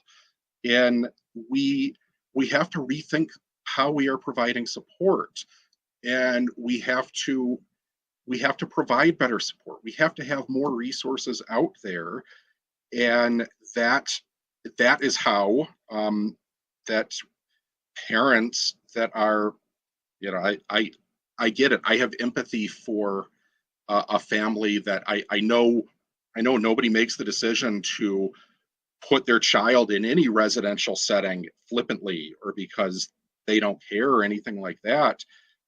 We need to be providing better resources that really meet that person's needs and respect their humanity at the same time. The more we do that, the less families we will put into a horrible decision to make. Nor, I think what you're touching on is the privilege that comes with parenting, and the fact that there are many ways in which Black and Brown parents do not or are not afforded the luxury to parent it with the absence of corporal punishment, because the environment is not tolerant of their children disobeying or displaying non-compliance in public, because what ends up happening is the police are called. So you're talking about parents having absolute privilege to be able to parent in compassionate ways. Like, to compassionately parent requires an immense level of privilege that many of us are not afforded. And, I think about, in white suburban Target, you have a very affluent white mother whose kid is melting down, tearing crap off the walls, and they're sitting here, kumbayaing in the middle of the Target floor, and people are, oh, look at that. That's wonderful parenting. You change that shade of color of the child and the mother, and there is no compassion. There is no, look at that wonderful parenting. It's like, hey, who's going to call the cops? Because this is disrupting my day. And so parents, and I can't speak to specifics as to the parents there that have felt the need to have to send their child there, but I guarantee you it is because they do not have what Jeff is talking about, the supports that come with privilege and proximity to whiteness that would allow them to parent in a compassionate way, that would allow them to say, I don't want to use corporal punishment, but you know what? If I don't use it on you and I don't get you under control in this public space immediately, we both could die. And so Black and brown individuals are consistently in limbo between surviving and thriving. We don't get to thrive. We're still at the point of surviving. And so many parents, JRC is surviving. We can't even talk about what it looks like for an individual that is there to have a life that is thriving. So that is all about privilege. That is the framework that Jude and I are talking about that is so deeply ingrained when we talk about white supremacy and racism. Like, it's not an individualized thing. It's the fact that we can't even exist in ways that other people are existing. We can't parent the way other people are parenting. That's a privilege, an immense privilege. And so I think that's a really important conversation that even behavior analysts need to talk about. If we're really so gung-ho on changing the world, let's talk about that. I want to Mari, talk about one thing. Go ahead, Jeff. Okay, real quick. I just want to own that one of the reasons this conversation is so emotionally triggering for me is I was that bad kid. I was that kid deemed with serious behavior problems. I was threatened to get kicked out of a lot of schools. And it is a hard reality for me to wrestle with, that the reason I did not end up in a setting like JRC is because at the end of the day, I'm a white dude. I'm a white kid. And I got that benefit of the doubt. And it is something that I struggle with. I struggle with making sense of that, and I struggle with how to feel about that. And it's real. That's what I had to say. I want to say two things quickly. There are a lot of parents who have had to do things like send a few of their children away because it's not safe in their homes.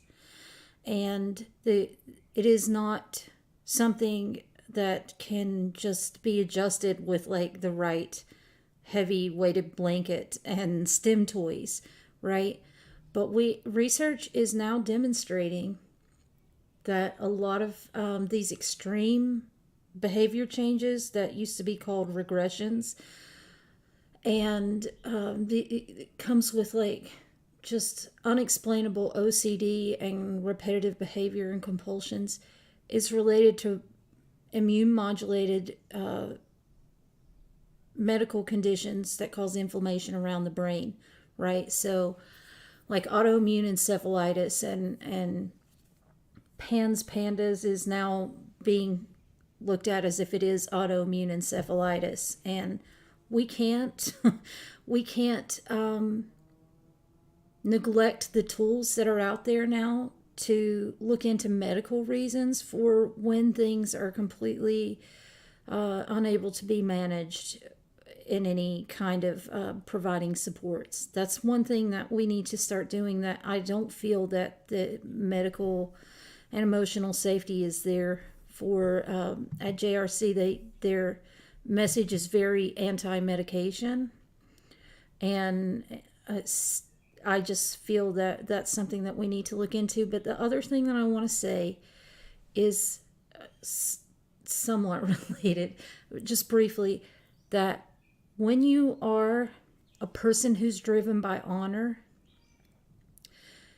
you will throw yourself under the bus in perpetuity all day, every day,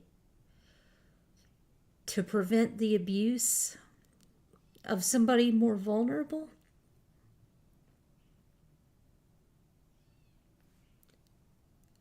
And so a lot of that oppositional behavior is saving people who need it from dangerous adults who can't see your humanity. Tara, thank you. Thank you all for sharing.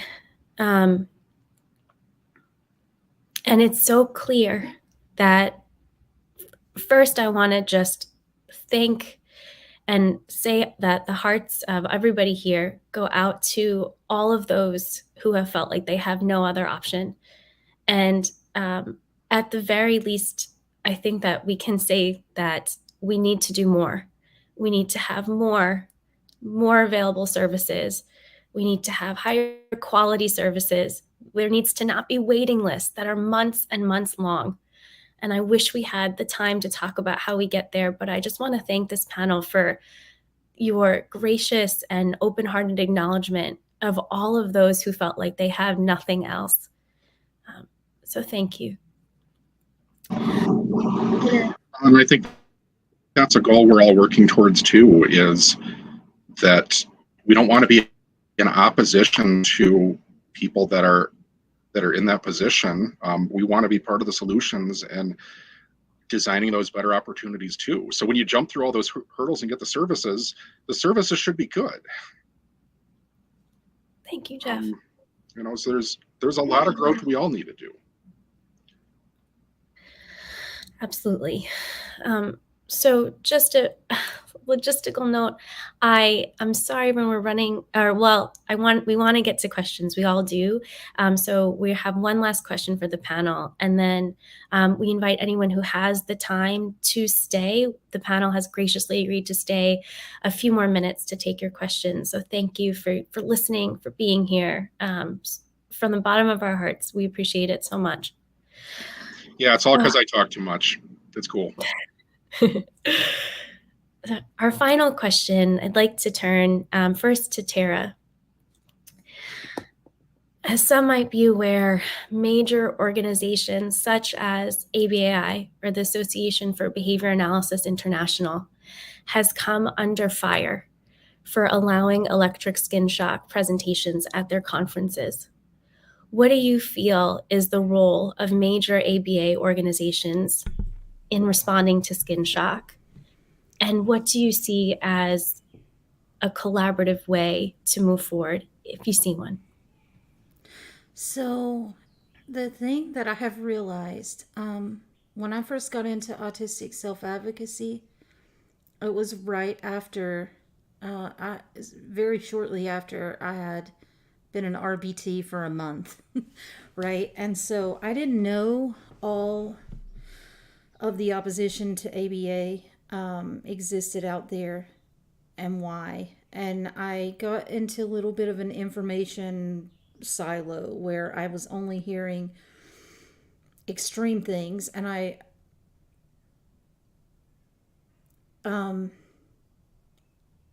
it's been very clear to me, though, in recent years that there is this information silo within ABA where, like I said, ABAI's response only mentioned animosity, didn't mention the autistic community, didn't say anything other than just to distance members. There are hundreds of thousands of people out there who have no idea the autistic community exists, right? And so, or not just us, but allies and people from other fields, people are extremely insulated. And I feel that the first thing that needs to happen is that there is a whole lot more interaction with the community. And I think that there are a few people, a small amount of people, who are fully aware of the autistic community, who actually interact sometimes in our spaces in a very antagonistic way, who publish things that tell people not to listen to autistics all the time, and share things written by, the 2 or 3 autistic people out there who are saying don't listen to the hundreds of thousands of autistic people. We need you to be in community with us, to learn from us, share from us, and it will make your life better. It will expand what you already know. And we need you to stand up to institutions that normalize this. Just calling this CESS, or contingent skin shock, when the United Nations calls it torture, and saying, is it effective or not? Who cares? Yes, if I'm eating, if you have someone who's extremely overweight to the point that their organs are being crushed and they can't walk and they need to lose weight to live, you can punch that person in the face every time they want to eat and probably help them lose weight that way. So, yes, it could be an effective treatment, but you wouldn't, because that's horrifying, right? And so we don't look at just the results and the evidence base that shows that something does get a desired impact. Because what about all the things that it causes? What about the implications for larger society, where we know that this is the standard that is being platformed, the number one industry that touts itself, that claims the narrative, that has the money to maintain the narrative on autism is ABA. I mean, I can't talk to anyone about my child without them first saying ABA. And when I tell them I don't want to, they don't understand why. They say, well, everyone has these very surface understandings of everything. So I have stopped advocating solely against ABA or for any other kinds of therapy, because the same exact dynamics and the same potential for abuse happens in schools, from teachers, it happens from OTs and PTs and SLPs. We need everyone to listen, but we need you to take immediate action while ABAI is about to start, to protest this, to say you can't platform this so that all these professionals out here learn this is a best practice, right? It's not. It's horrifying. It's torture. If you can even wrap your head around, and this is not like saving someone's life, right? Like my daughter, I don't agree with restraint, but my daughter has tried to elope before because she got scared and she just took off running, and I had to grab her before she went to the road and restrain her. We understand there are life-threatening situations where we do things that we don't practice, but when you strap someone to something and you carry a remote around, that's not the same as catching someone before they run into traffic, right? You can't have that as the norm that you call treatment. I didn't restrain my child as a treatment for a life-saving measure, right? It's not the same. So we have to stop letting these surface level narratives influence us. We have to see beyond what we just get sold. It's very comfortable and easy to rely on those narratives, but it leaves us with all the pain of having to look at all this and beg you to hear us every day. So, yeah. Thank you, Tara. Thank you so much for sharing. Mary? My hope is that as scientists, as objective scientists and practitioners, that decisions coming in the near future will reflect an awareness that there is no ownership in this science, meaning that there is no control in the direction in which it progresses. And in order for us to be truly objective, growth needs to happen. No field is stagnant. The medical field, if someone said, I'd rather have an old school appendectomy where you slice me open from end to end as opposed to laparoscopically, like no field is stagnant. And this is a wonderful opportunity, if people will choose to see it in that way, to bring in individuals with lived experience. This is the social validity piece that our field is so often missing. And it's such a wonderful opportunity for more imperfect people, because no one in this is perfect. There is no perfect protagonist or savior in this story, but there is a whole lot of people that want to make something better and build something better. And my hope is that those at ABAI will realize that this is not a threat. This is not the destruction of something. This is the opportunity for a science to expand and to birth into something better that is led collaboratively between neurotypical and neurodivergent individuals. If we would just, step back and let go of perhaps some misguided or misthought ownership of something that really was never ours to begin with. And so that's just my hope. Mari, thank you so much. We have a question that has come through from the audience. I'd love to share it with you if that's okay with the panel. Okay.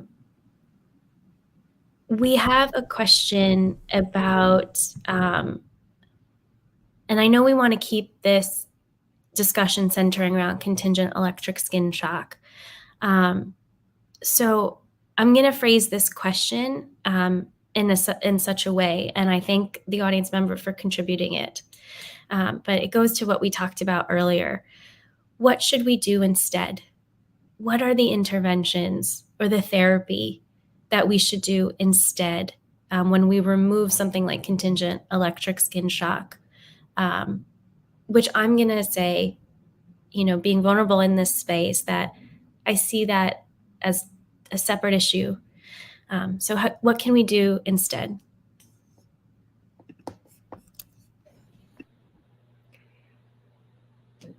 Jude can probably attest to this as an intersectioned and multiply marginalized individual. Like, anything that we approach in a system has the potential to harm us, not just ABA, the medical field, the speech world, the OT world. And so it's not a blanket, like, what do we do instead? It's going to require parents to know what safe practices look like versus what harmful practices look like. The same way, that non-dominant Black and brown people have to find health care that is not going to get them killed, that's not going to leave them in a hospital dying of sepsis. ABA was blown open because white autistics finally got to experience an oppressive framework. And many of us Black and brown folks were like, welcome to our world in every system. So it's not a blanket, like, just get rid of ABA, because unfortunately you're talking about tackling a conglomerate with insurance, with legislation, with policy. So what I encourage the professional side is get yourself right with the way you practice. And for the side that's going to be receiving the services, know what you will accept, what's acceptable and what is absolutely not acceptable. And don't be afraid to ask those tough questions to professionals, to ABA professionals. Do you target stimming? Are you still about eye contact? Do you co-regulate? Yes, you can operationally define co-regulation. Ask these important questions that align with your values and your culture and your needs. Because it's not a blanket, what else instead? Because I'm going to tell you right now that any other alternative that is being thrown out, like with speech and OT, those are still not equitable and accessible to all marginalized autistics. And that's something that needs to be said. And so if it's not something that every single autistic or disabled individual can access, then we can't put it on the table as an option. And another thing that I just want to add to that is we can't give you general advice about your highly specific child. Anyone who says that they can give you those answers with just a blanket, a broad question like that is lying to you. They're giving you a sales pitch and not reality, because the reality is everything has to be troubleshot in the moment and when you see these things. And the best way to do that is hang out with the autistic community and ask questions. NeuroClastic, we have an amazing moderation team, and we try really hard to just be accommodating. We try to understand that you don't always have the language of disability rights, and because and we're not just random people. We have studied. We've been in community with other autistics. I calculated it's been at least 500,000 hours that I've spent interacting with the autistic community.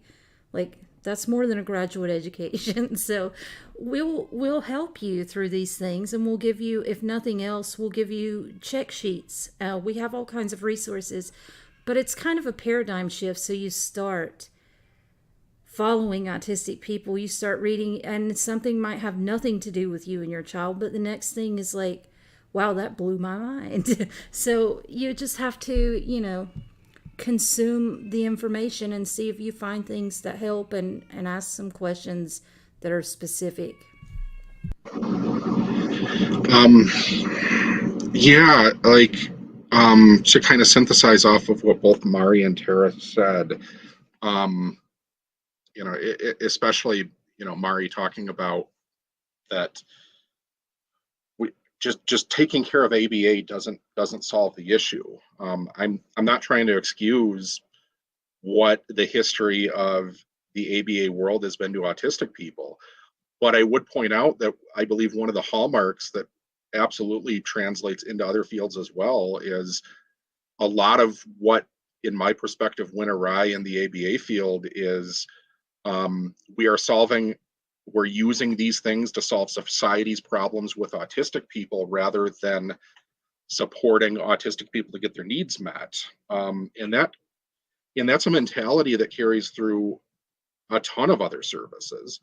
And I would say, like, so it makes the answer of what do you do instead very difficult for me personally to answer, because what you do instead, I would say, is more dependent on who is doing it and what they understand than the particular methodology. I think the connection they have with the person they are working with is more important. Think about who was your favorite teacher when you were in school. Was it the way that they taught, or was it your connection with them? I think it's the exact same thing that we discount because it's not as quantifiable. Look for somebody that cares about your kid, that is inquisitive of knowing, what your kid is and valuing who your kid is, and using that to help support your child to solve the issues going on in their life on their terms, instead of simply solving their behavior for everybody else. That's not just empty talk. That is an approach in our organization we have used. We have seen tremendous success. We have had people that have these 30-year-long histories of very significant behavior problems, definitely life-threatening. When you choke somebody driving a motor vehicle on the highway, that is incredibly life-threatening to a whole ton of people. And this was part of, this is certainly part of the behavior profile I'm talking about, among many other things. And for the people I'm thinking of, that hasn't been how they've acted in years, because their needs started getting met. People started listening to what they wanted their life to look like, and the more they got connected with that, the less we saw this stuff. And so I think we need to rethink what we're doing to focus on the person. I'm a person-centered thinking trainer, so that's kind of that may be informing this, but we need to look critically at whatever we're viewing as the problem. Is that how the person views this as the problem? And is our solution going to provide the person with what they are seeking out of the behavior they're doing? And if it's not a solution. Jeff, thank you. Everyone, thank you so much. I first want to just reiterate, if you don't mind, panel, because we'll take one last question and then we're going to wrap. Thank you for making this a safe space for me. I apologize for the times I've misstepped or misspoke, and I appreciate the learning, and I thank you for the collaboration wholeheartedly. You have made this a safe space for me. You, everyone in the audience. So thank you. And that was a hard question. And I learned from it that it's the person first always, no matter what the therapy, no matter what we call it, it always needs to be the person first, and then everything follows. So, colleagues, this brings us to our very last question. And folks, we'll try to do it in 2 minutes, maybe. And then we will say goodnight. So the last one is, can this panel suggest 1 to 2 things that we can do for self-care? And forgive me, I haven't seen the whole question, but I think I would say in these trying times, how are some ways we can take care of ourselves? Just as an option, we're going to post on Facebook as soon as this ends and just ask, put something fun, a joke, a meme that's hilarious, nothing about shock or torture or any of the things that have us all so dysregulated, because it's okay to feel this way, and it's okay to also decompress and be in community and care for each other. So some of you might need alone time and downtime, and some of you might enjoy just regulating together. So if you want, that's one option. I would say for the autistic community, take a breath, because we have been seen and we have been heard. So rest in that for a moment. For the behavior analyst community, the ABA community, find your story. Find it, because I know 99.9% of you did not come into this field with the intention to harm. You came in wanting to help, and now you are learning, and now comes the unlearning. So give yourself grace and remember your story, because part of this unlearning is going to be hard, but it's worth it. Thank you, Mari. Jude, Jeff, any last comments? Yeah, I'd like to reemphasize like what you can do really for self-care, not just from tonight, but in the times that we are in right now, is to be in community. There's been so much where we have instilled individualism in us that we have to do this alone, and it is our fault when we can't do this alone. But we were never meant to do this alone. We were meant to be together in this, and it's not our fault that we're not able to do this by ourselves. There's been so much where we have had to isolate so that we're not enduring harm. Like, there is still validity in that when the world around us preaches that we're wrong and we're deserving of harm, who we are, a lot of times we do have to isolate in that. But especially too right now, where it is becoming almost evidently impossible to survive by ourselves. Like, do group up and be with those people who understand you, who acknowledge when they've done harm, and who want to grow with you, and who have shown that they do truly want what's best for you, and to be in community with you, and to show that care and that love that you need. Do not shy away from that, and still go at your own pace, but be with them and let them regulate with you. Definitely that co-regulation, where a lot of times you may have had most of my recent life has been regulating by myself, and though it's helpful, it's still very hard, and it's becoming harder every day. So to have someone, and to have that people, to have that community support you and to build with you, it can be really healing. That is self-care. It is self-care, that you don't have to do this alone. And it was a lie for anyone to expect you to do it alone. So you're allowed to get that space. That is being in community, is someone who will give you that space, but that will also come back to you and help you and support you, to help you, let you negotiate your needs, to affirm your bodily autonomy, who will let you know and affirm you in your autisticness, in your who you are as a human being, that you're okay, and that they will be there for you to support you. And that's how you can take care of yourself, is to be there for others, and to have others to be there for you, and to be there for yourself in all of that. Thank you, Jude. Jeff, any closing comments? Jude, that's far more eloquent than anything I can come up with. I'm certainly feeling bad. Don't really have a good sense of what to recommend for other people to take care of themselves. Maybe that's indicative that I don't have the best self-care routines. If the first thing I thought in answer to this question was go and drink. But I mean, what I intend to do for self-care tonight is I intend to give my 4-year-old autistic child an enormous hug and tell him that he's going to have a better life than I had. And we are going to change this before he has to experience any of it. Thank you, everybody. Thank you so much wholeheartedly from everyone listening. Thank you. So we appreciate the organizers, we appreciate the panelists, appreciate the audience, and we wish you all so well. Take that time for self-care, take that time for reflection, and thank you for spending this time with us. Have a wonderful evening or day ahead whenever you're watching this, and we appreciate you. Thank you all, Nora. You did a beautiful